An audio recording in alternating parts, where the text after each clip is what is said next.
Praise lord. ఎలా ఉన్నారు? Health విషయంలో ఒక్కొక్కరు ఒక్కొక్కలా జాగ్రత్త తీసుకుంటాం కదండి. హెల్త్ పాడయ్యాక మెడికేషన్ తీసుకోవడం అనేది ఒక ఇన్స్టెంట్ డెసిషన్, కానీ హెల్త్ ని కాపాడుకోవడానికి చేసేది మాత్రం డెస్టినేషన్ లేని ఒక కంటిన్యూస్ ప్రాసెస్. మన ఆత్మీయమైన జీవితంలో కూడా అంతే. కొంతమంది విశ్వాసాన్ని కనపరుస్తారు, కొంతమంది విశ్వాసంలో నడుస్తారు. మనల్ని ఇబ్బంది పెట్టే పరిస్థితులు మనం ఎదుర్కొంటున్నప్పుడు నా దేవుడు ఖచ్చితంగా ఈ సమస్యను పరిష్కరించగలడు అనే కాన్ఫిడెన్స్ చూపించడమే విశ్వాసాన్ని కనపరచడం.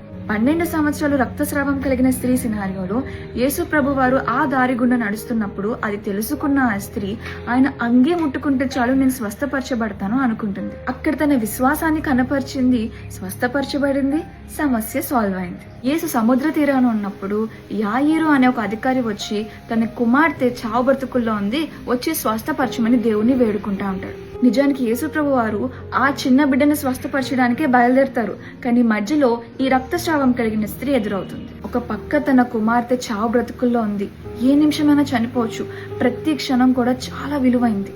కానీ యేసు ప్రభు వారు మాత్రం టైంతో సంబంధం లేకుండా అక్కడ ఆ రక్తస్రావం కలిగిన స్త్రీని స్వస్థపరుస్తున్నారు, తన విశ్వాసాన్ని కనపరచడం. దాన్ని బట్టి ఆ తండ్రి మనసుకు ఎలా అనిపించుంటుంది చెప్పండి. తన హృదయంలో అంత భయం, బాధ నిండిపోయిన ఒక్క మాట కూడా మాట్లాడకుండా ఓపిగ్గా ఎదురు చూస్తాడు దేవుని కోసం. స్వస్థత కార్యం అంతా జరిగి యాయిర్ కూతురు దాకా వెళ్లేలోపు యాయిర్ కూతురు చనిపోతుంది. కానీ అప్పుడు కూడా యాయిర్ ఒక్క మాట కూడా మాట్లాడు. అది విశ్వాసంలో నడవడం అంటే. కార్యాలు జరిగినా జరగకపోయినా దేవుణ్ణి విడిచిపెట్టకపోవడం అనేది విశ్వాసంలో నడవడం.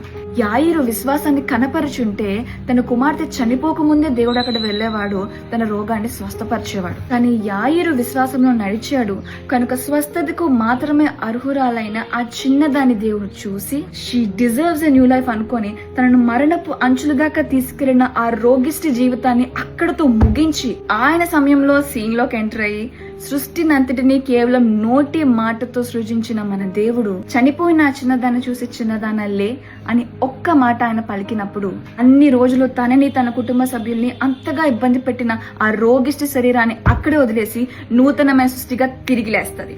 That is the price paid for walking in faith. విశ్వాసంలో నడవడం అనేది అంత ఈజీ కాదు. బైబిల్ చెప్తుంది కదా, క్రీస్తు నందున్నవాడు నూతన సృష్టి, క్రీస్తులో విశ్వాసంతో నడిచేవాడు నూతన సృష్టి.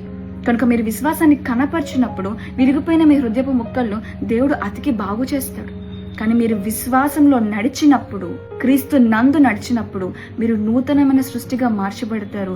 మీ హృదయం నూతనత్వంలోనికి నడిపింపబడుతుంది. కనుక మీరు కేవలం విశ్వాసాన్ని కనపరుస్తారా లేక విశ్వాసంలో నడుస్తారా అనేది ఇక మీ ఇష్టం.